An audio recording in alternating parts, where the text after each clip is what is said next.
Everybody ought to have a good gunsmithing vise. Here's an example of one. This is a parallel jaw, smooth vise that is very flexible.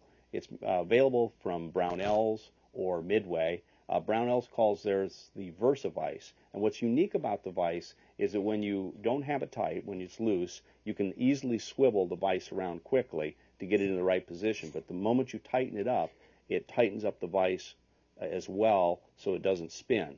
And it makes it very handy and very fast. Now, there's some accessories that you want to have for this kind of vise. The jaws are smooth metal jaws, and a lot of times you'll use those to hold a pin that you're working on or a part that you're filing on, and that's great. But now, when you want to clamp something that has a finish on it, and you don't want to damage the finish, there are some accessories that you can utilize. These are jaw pads for the Versa vise from Brownells, and this is a hard plastic.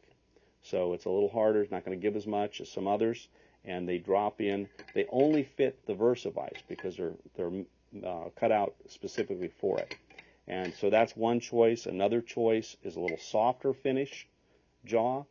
Again, they just drop in very fast, put your part in, tighten things up, no mar. Another little slick thing that they offer is a very soft jaw. This is kind of a soft rubber, and it has magnets on the back so that all you need to do is go click,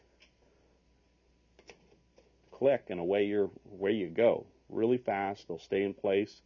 Take them right out. Done. Now, another thing you can do is just make your own.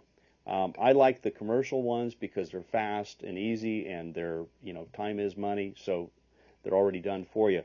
But I also make up some different ones, like this one's just out of thin plywood. And the purpose for that is to allow some crush. So if you're working on a part, maybe you're putting in a barrel on a pistol, for example, and you use the plywood, it'll crush a little bit without damaging the finish.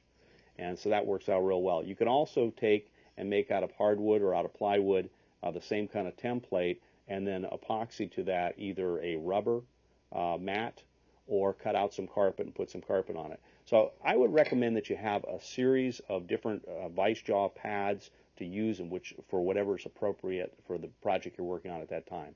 Anyway, just another little tip from AGI.